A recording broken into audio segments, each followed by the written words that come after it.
Bismillahirrahmanirrahim. Assalamualaikum warahmatullahi wabarakatuh.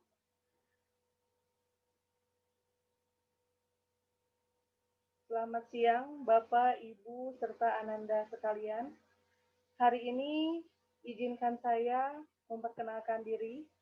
Saya adalah Dwi Ajeng Purnomowati yang bertindak sebagai host untuk hari ini, yang akan membuka dan menutup acara diskusi untuk siang ini.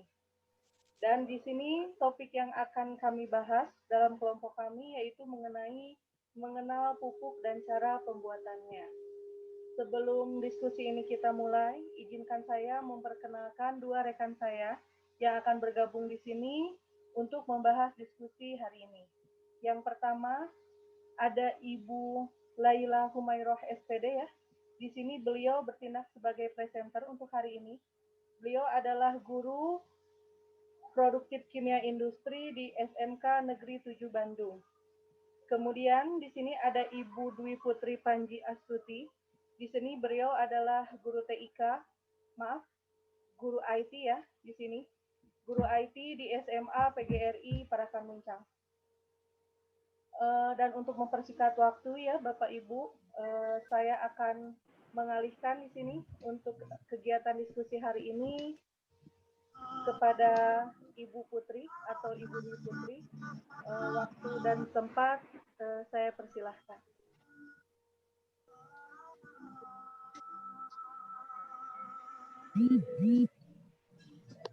Assalamualaikum warahmatullahi wabarakatuh. Selamat siang Bapak Ibu yang kami hormati serta Ananda yang kami banggakan. Pada hari ini saya Putri sebagai moderator yang akan membantu kegiatan diskusi. Topik yang akan kita bicarakan yaitu mengenal pupuk dan cara pembuatannya. Sebelum diskusi dimulai, saya akan memperkenalkan anggota kelompok kami yang akan menyampaikan materi selama kurang lebih 20 menit ke depan, yaitu Ibu Laila Humairoh SPD. Beliau mengajar produktif kimia industri, yaitu analisis kimia dasar dan proses industri kimia di SMK Negeri 7 Bandung. Pada Bapak Ibu serta anak-anak sekalian, silakan disiapkan kertas dan ballpoint-nya jika ingin mencatat beberapa hal yang akan disampaikan oleh Bu Laila. Dan jika nanti ada yang ingin ditanyakan, bisa raise hand atau menuliskannya di kolom chat. Kemudian susunan kegiatan diskusi yang akan kita lakukan diantaranya yaitu yang pertama pembukaan, kemudian pemaparan materi dan narasumber, selanjutnya ada sesi tanya jawab, dan terakhir ada penutup. Acara yang pertama adalah pembukaan. Marilah kita mengucapkan bismillah bersama-sama. Selanjutnya adalah pemaparan materi. Saya berikan waktu kepada Ibu Laila Humairoh SPD selama kurang lebih 20 menit. Dan kepada partisipan harap menonaktifkan mikrofonnya selama Ibu Laila berbicara. Kepada Ibu Laila, saya persilahkan. Bismillahirrahmanirrahim. Assalamualaikum warahmatullahi wabarakatuh. Selamat siang semuanya. Terima kasih kepada Bu Moderator, tadi ada Bu Putri, kemudian ada Bu Host juga dari Bu Ajeng.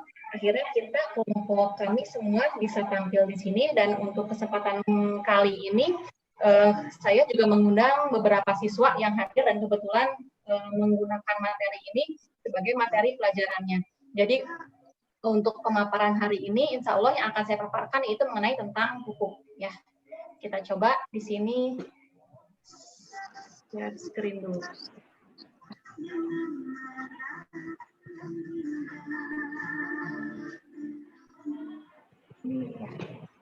Di sini untuk share screen-nya sudah muncul belum? Sudah, Bu. Sudah ada. Ya, di sini ya. Kita lihat. Kalau kita lihat sekarang di masa pandemi, kalau kita lihat kan banyak sekali orang-orang yang ternyata beralih fungsi ataupun misalnya beralih pekerjaan lah istilahnya karena beberapa orang yang memang berhenti dari pekerjaannya atau setidaknya yang masih bekerja pun rata-rata mereka dirumahkan atau bekerja dari rumah. Sama halnya dengan siswa pun rata-rata semua siswa juga di sini rata-rata semuanya belajar dari rumah. Khususnya Kota Bandung juga ini semuanya belajar dari rumah. Sedangkan di sekolah-sekolah lain, mungkin di kota-kota lain yang memang zona hijau, mungkin sudah mulai belajar dari sekolahan. Nah, rata-rata orang-orang itu memenuhi waktunya itu dengan cara bertanam ataupun bercocok tanam ya.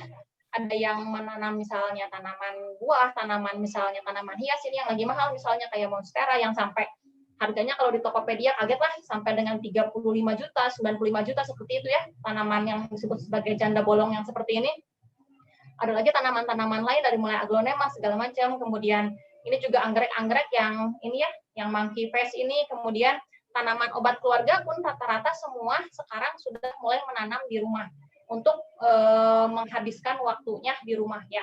Nah, jangan sampai salah gitu ya, karena memang banyak sekali orang yang memang bercocok tanam di rumah.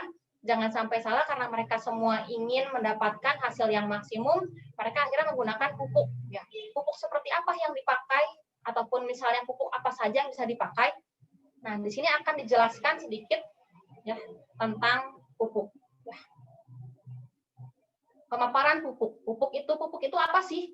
Pupuk ini adalah material yang ditambahkan pada media tanaman ataupun tanaman untuk mencukupi kebutuhan hara yang diperlukan oleh tanaman sehingga mampu berproduksi dengan baik. Jadi boleh ke medianya, boleh ke tanahnya, ataupun langsung ke tanamannya, ke bunganya, ke pohonnya, ke batangnya, ataupun ke bunganya seperti itu. Itu yang namanya adalah pupuk. Ya, jenis-jenis pupuk sendiri berdasarkan fasa di sini ada macam-macam.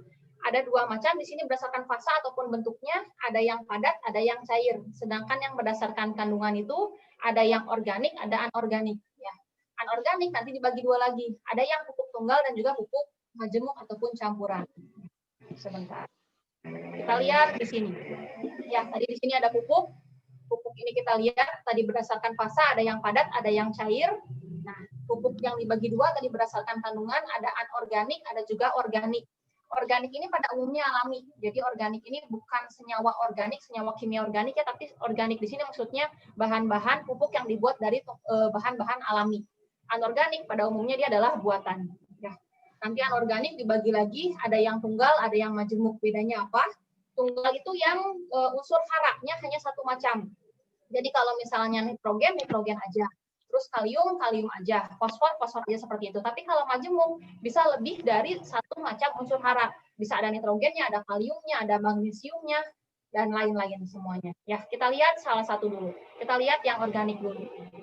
Ya, apa itu pupuk organik? Pupuk organik ini adalah pupuk yang terbuat dari sisa-sisa makhluk hidup yang diolah melalui proses pembusukan atau dekomposisi oleh bakteri pengurai. Contohnya macam-macam. Ya, di sini juga yang rata-rata semua orang sudah hampir membuatnya ya di rumah ada pupuk kompos, pupuk hijau, pupuk kandang, ataupun pupuk organik lain bisa cair ataupun yang padat. Ya. Bagaimana cara membuatnya? Kalau misalnya memang sudah ada yang pernah membuatnya ataupun pengen membuat bagaimana cara membuat pupuk organik, kita lihat di sini contoh pembuatan pupuk organik. Ini pupuk organik yang padat. Jadi bagaimana cara buatnya? Ini satu ya, jenis satu. Pertama adalah mencampurkan antara bahan-bahan baku di atas ini. Ada serbuk gergaji dan atau sekam. Jadi maksudnya boleh serbuk gergaji aja ditambah sekam atau boleh serbuk gergaji aja atau sekam saja. Ya, atau kedua-duanya boleh. Ya. Kemudian ditambahkan dengan kotoran hewan, ditambahkan juga dengan sampah sayuran dan juga ditambahkan dengan air bersih. Ya, caranya seperti apa? Hanya tinggal dicampurkan saja, diaduk-aduk, kemudian sambil ditambahkan sedikit air. Air di sini hanya untuk fungsinya biar dia lunak ya, biar dia sedikit, tapi bukan encer, tapi dia sebagai melunak seperti itu. Kemudian simpan di spanduk bekas ya yang kayak bentuknya bisa kain ataupun bisa plastik seperti itu, kita tumpahkan saja semua di situ, kemudian tutup lagi dengan spanduk lagi. Ya, diamkan selama 20 hari, setelah 20 hari baru balik. Baru dibalik yang tadinya atas jadi di bawah ya, kita tinggal balik aja si spanduknya, kemudian diamkan kembali selama 20 hari, baru bisa dipanen sebagai kompos. Ini yang pupuk organik pada tipe 1. Ya, tipe 2 ada lagi caranya. Yang tipe 2 adalah yang hanya mencampurkan tanah, sampah, sayuran, dan juga air bersih. Kalau tadi tanpa tanah, kita hanya menggunakan sekam dan juga serbuk gergaji. Kalau di sini kita menggunakan tanah, jadi langsung dibuat di tanahnya. Jadi ini tinggal bagaimana caranya, mencampurkan antara tanah, sampah sayuran ataupun buah-buahan boleh. Ya, sampah ya berarti yang agak-agak busuk. Kemudian dicampurkan juga dengan air bersih. Air bersih tadi sama, fungsinya bukan untuk mengencerkan, tapi hanya untuk melunakkan saja. Kalau tadi kita biarkan ataupun dibuang ataupun bukan dibuang ya, disimpan di datar ya. Kalau untuk tanah seperti ini kita simpannya di dalam ember ataupun kaleng bekas. Semuanya diaduk sambil ditambahkan sedikit air, tutup lagi dengan tanah, dan upayakan ini semua tanah banding sayurannya adalah 1:1. Kemudian tinggal didiamkan, ditutup rapat selama 3 minggu, kemudian nanti bisa dibuka, dan kemudian tanah tersebut dapat digunakan sebagai campuran pupuk. Ya, itu kalau yang padat. Gimana yang bikin yang cair? Misalnya, nggak mau bikin yang padat, gimana kalau pengen bikin yang cair aja? Bikin yang cair gimana caranya? Ini juga ada 2 macam di sini contohnya. Ya, yang pertama adalah menggunakan bakteri E4. Bakteri E4 ini bakteri yang bisa dibeli di toko-toko tani ataupun di pasar-pasar yang memang menjual bahan-bahan kayak biji-bijian gitu ya, biji-biji, ataupun bisa dibeli di toko-toko yang memang toko-toko kembang ataupun misalnya toko-toko tanaman yang pasti punya bakteri E4. Ya, caranya gimana? Nah, kalau di pupuk organik sayur ini kita menggunakan daun sayuran buah yang sudah bersih kemudian dicacah secara halus, ditambahkan dengan dedak. Dedak itu apa ya? Bahasa uut atau apa ya? Dedak itu makanan ayam ya, seperti itu. Tambahkan dengan gula pasir ataupun gula merah juga boleh. Campur lagi dengan air bersih. Caranya bagaimana? Tinggal dicampurkan si bakteri tadi sama si gula pasir, dicampurkan ke air bersih. Kemudian ini akan dicampurkan nanti ke daun sayuran yang sudah bersih juga, yang sudah dicacah, dan tambahkan dengan dedak halus ya. Diaduk-aduk sampai dengan istilahnya tercampur semuanya. Nanti bentuknya seperti cairan yang dalamnya ada padatannya seperti itu ya. Ini sampai dicampur-campur aja sampai dengan rata. Kemudian masukkan ke dalam ember. Masukkan ke dalam ember, misalnya ember bekas cat ataupun ember yang lain. Kemudian wajib ditutup rapat. Harus sangat-sangat rapat ya. Jangan sampai ada lubang udara ataupun lubang yang bisa memungkinkan misalnya bakteri atau bukan bakteri ya, lalat buah terutama masuk ke dalamnya ya. Tinggal didiamkan selama 14 hari, kemudian POC ataupun pupuk organik sayur siap dipanen. Ini tipe 1. Terus misalnya udah saya mah nggak punya, ataupun misalnya gimana caranya? Cara membuat tapi tanpa bakteri. Membuat tanpa bakteri bisa. Dengan cara apa? Menambahkan air kelapa. Jadi pengganti bakteri tadi kita bisa menggunakan air kelapa dan juga air cucian beras. Ini lebih simpel daripada yang tadi. Jadi tinggal menambahkan air kelapa 1:1 ya dengan air cucian beras. Tambahkan juga dengan gula pasir ataupun gula merah, baru campurkan lagi dengan sampah sayuran ataupun buah yang sudah dicacah. Ini pun sama, diaduk-aduk terus sampai dengan istilahnya semuanya merata. Nah, masukkan ke dalam ember. Kalau tadi langsung tutup rapat aja, kalau ini karena lebih banyak gas, tutupnya dengan plastik ya. Kemudian si plastiknya diberi karet di bagian luarnya, dan di bagian atas plastik itu beri dengan air. Jadi tutup rapat, kemudian kasih karet, beri air di bagian atasnya ya. Diamkan selama 14 hari. Ini pun sama, setelah 14 hari nanti POC siap dipanen. Kita lihat kelebihannya apa sih pupuk organik dibanding pupuk anorganik. Kenapa banyak orang-orang rata-rata menggunakan pupuk organik ya? Pupuk organik itu apa? Pupuk organik merupakan pupuk dengan bahan dasar yang diambil dari alam dengan jumlah dan jenis unsur hara yang terkandung secara alami. Nah, kalau misalnya kita menggunakan pupuk organik, otomatis pupuk produk-produk yang kita pakai ataupun produk pertanian, produk bunga, produk kembang, ataupun produk buah-buahan yang kita pakai, semuanya dihasilkan terbebas dari bahan-bahan kimia. Beda sama menggunakan pupuk anorganik. Dan otomatis dengan menggunakan pupuk organik ini, pasti dia lebih baik untuk kesehatan. Dan rata-rata produk buah, produk tanaman yang memang sayuran yang dipakai dengan menggunakan pupuk organik, harganya justru lebih mahal dibandingkan dengan menggunakan pupuk anorganik. Dan kemudian kelebihan yang lain adalah mampu meningkatkan aktivitas mikroorganisme di dalam tanah. Ya. Kemudian dia juga mampu menyerap air dengan baik. Kelebihan yang lain katanya penggunaan terus-menerus dalam rentang waktu tertentu akan menjadikan kualitas tanah lebih baik dibandingkan penggunaan pupuk anorganik. Dan selain itu, penggunaan pupuk organik tidak akan meninggalkan residu pada hasil tanaman sehingga dia aman bagi kesehatan manusia. Dan unsur haranya lebih lengkap kalau dia pupuk organik. Tapi dibanding ataupun di samping kelebihannya, pasti ada juga yang namanya kekurangannya. Kekurangannya itu apa kalau pupuk organik? Pertama adalah aroma. Pupuk organik itu lebih berbau. Walaupun memang ia berbaunya nggak terlalu pekat, nggak terlalu menyengat, tapi dia lebih berbau dibandingkan pupuk anorganik. Jadi kalau pupuk anorganik kita pegang, misalnya nempel di tangan, nggak terlalu bau, nggak terlalu meninggalkan bau. Tapi kalau untuk pupuk organik pasti ada bau, kayak misalnya pupuk kandang pasti ada bau ya, bau kotoran misalnya. Ataupun misalnya habis dari sampah-sampah sayuran pasti ada bau-bau yang memang busuk seperti itu. Ya. Kemudian pupuk organik ini hanya bertahan dia maksimal hanya 6 bulan. Ini pun 6 bulan pun kalau penyimpanannya baik. Kalau penyimpanannya nggak baik, pasti tidak lebih dari 6 bulan. Secara kualitatif, jumlah kandungan unsur hara dalam pupuk organik tidak dapat lebih unggul daripada pupuk anorganik. Artinya, walaupun katanya dia lebih lengkap si pupuk organik ini, tapi jumlahnya lebih sedikit dibandingkan pupuk anorganik. Ya.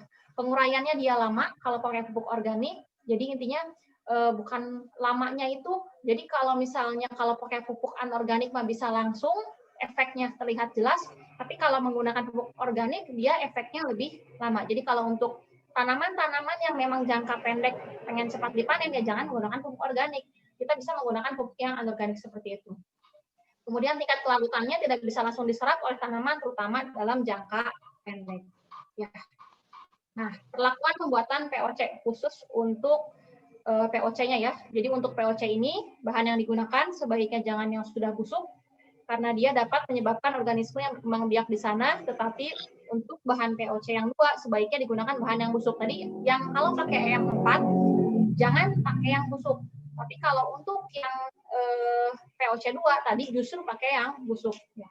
Kemudian ketika waktu fermentasi berlangsung, sebaiknya jangan sampai ada lubang, karena takutnya ada lalat buah tadi yang mengganggu proses fermentasi, akhirnya dia bisa bertelur di sana.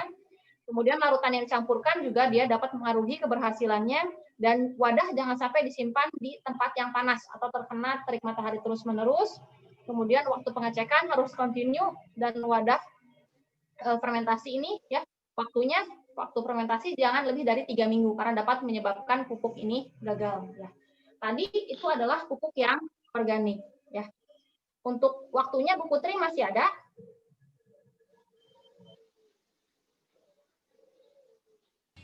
Masih ada Bu, kurang lebih 7 menit lagi. Oh iya. Nah, sedikit lagi ya tentang yang anorganik. Ya. Pupuk anorganik. Apa itu pupuk anorganik? Kalau anorganik itu katanya dia jenis pupuk yang dibuat oleh pabrik dengan cara meramu berbagai bahan kimia, sehingga memiliki presentasi kandungan hara yang tinggi. Jadi kandungan nitrogennya, fosfornya semua lebih tinggi. Dan 2 jenis pupuk anorganik, ada tunggal, ada yang majemuk. Ya. Yang tunggal itu apa saja? Yang tunggal di sini ada 3 macam, yang dibahas hanya 3, nitrogen, fosfor, dan kalium.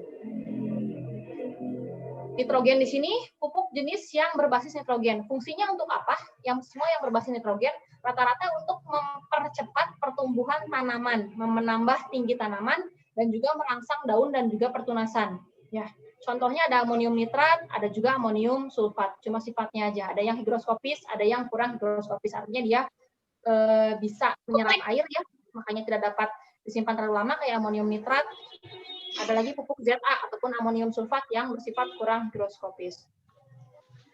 Ada contoh lain kalsium nitrat yang sifatnya dia basa, reaksinya higroskopis. Ada juga urea. Urea ini yang sering dipakai ya, dan dia bersifat higroskopis, mudah larut dalam air, dia higroskopis, jadi kalau dia didiamkan dalam keadaan terbuka, si urea ini akan seperti yang meleleh, dia menyerap air dari udara, dan makanya kalau mau untuk urea, harus disimpan dalam keadaan yang rapat. Dan urea ini juga katanya bisa menguap dalam bentuk amoniak, makanya kalau urea didiamkan terlalu lama, dia akan bau amoniak. Ya, pupuknya sendiri. Kemudian ada pupuk berbasis fosfor. Untuk pupuk berbasis fosfor ini, ataupun yang ada fosfornya ya. Yang pertama ada SP36. Ya, ini adalah superfosfat. Sifatnya dia agak sulit larut dalam air dan bereaksi lambat, sehingga selalu digunakan sebagai pupuk dasar. Ada amonium fosfat, dia tidak higroskopis. Ada lagi yang lain ya, superfosfat itu macam-macam, ada superfosfat, ada double fosfat, pun ada double superfosfat, ada juga triple superfosfat. Ada yang terakhir berbasis kalium, ini ada KCl, SO4, NO3, ada ZA, ada KCl. Ini semua rata-rata dia sifatnya bisa agak mengasamkan tanah atau sifatnya dia netral. Dan yang terakhir bahasannya tentang pupuk majemuk. Jadi pupuk majemuk ini katanya dia merupakan Hendra dan Bapak Septian, jenis unsur hara. bisa di-mute dulu mikrofonnya. Untuk Bapak Hendra dan Bapak Septian atau Ananda.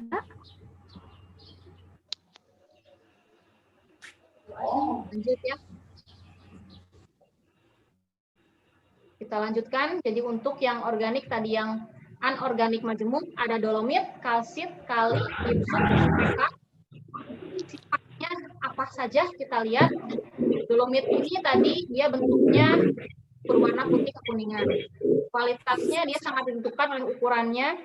Ada sumber Ca-nya, sumber Mg-nya, berarti unsur haranya ada Ca-nya, ada Mg-nya. Dan bahan dia dipakai untuk menaikkan pH tanah. Jadi kalau ada tanah yang bersifat asam, kita pakai pupuk yang harus bersifat basa, yaitu adalah dolomit contohnya. Ada lagi NPK, ini yang sering banget dipakai. NPK ini dia sedikit urea akan melalui daun katanya, sebagian besar dalam bentuk ion nitrat dan juga amonium, dan sedikit asam amino akan larut di dalam air. Ada lagi kalsit, kalsit pun sama kayak dolomit, dia fungsinya untuk meningkatkan pH tanah. Jadi kalau ternyata ada yang memang pH tanahnya asam, kita cek dan butuh untuk menaikkan pH tanah menjadi netral, kita bisa menggunakan kalsit. Nah, ada lagi gypsum. Gypsum ini dia rata-rata katanya di sini berbentuk bubuk berwarna putih, dan aplikasi gypsum tidak terlalu banyak berpengaruh pada perubahan pH tanah. Jadi dia hanya untuk disebarkan dalam sekali aplikasi saja untuk gypsum. Aduh, aku lupa sih kan. Kemudian ada lagi paten kali ataupun kalium magnesium sulfat, ada K-nya, ada Mg-nya juga di sini.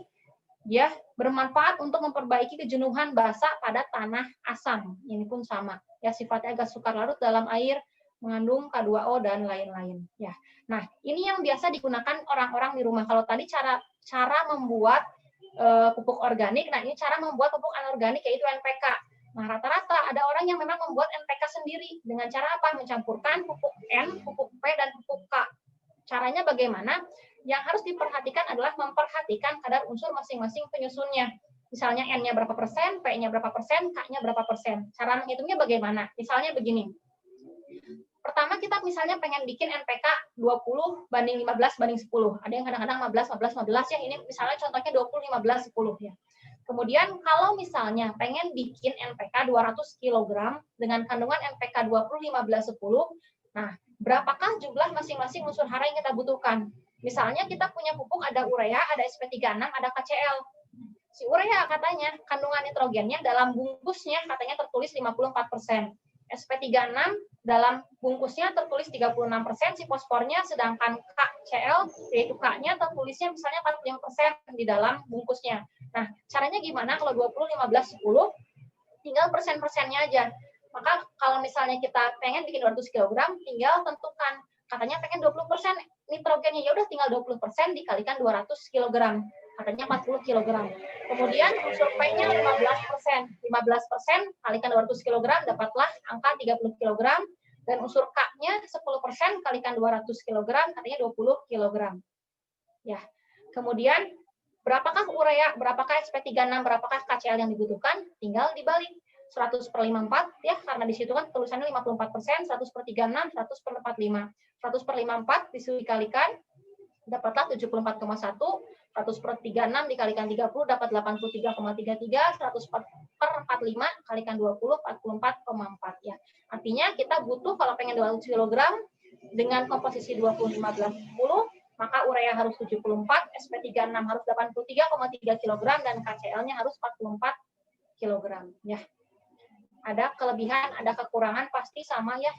Kalau untuk di sini kita lihat di sini untuk pupuk campuran itu dia mempermudah, menghemat tenaga, dan juga memungkinkan membuat kondisi fisik yang lebih baik. Kalau untuk kelebihannya, efek kemasangannya dapat dikontrol. Kalau kekurangannya justru di sini bahan-bahan yang susah didapat, total konsentrasi bisa lebih rendah, dan biaya untuk membuat campuran dia lebih tinggi. Ya, mungkin cukup sekian dari saya kembalikan ke moderator, Bu Putri, silahkan.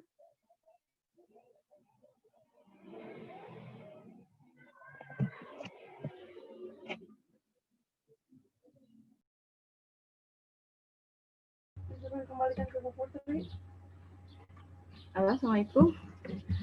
Maaf Bu, ini sinyalnya. Iya, silakan. Cukup sekian dari saya, Bu Putri. Mungkin saya kembalikan ke moderator, monggo. Halo. Maaf Bu, sinyalnya kayaknya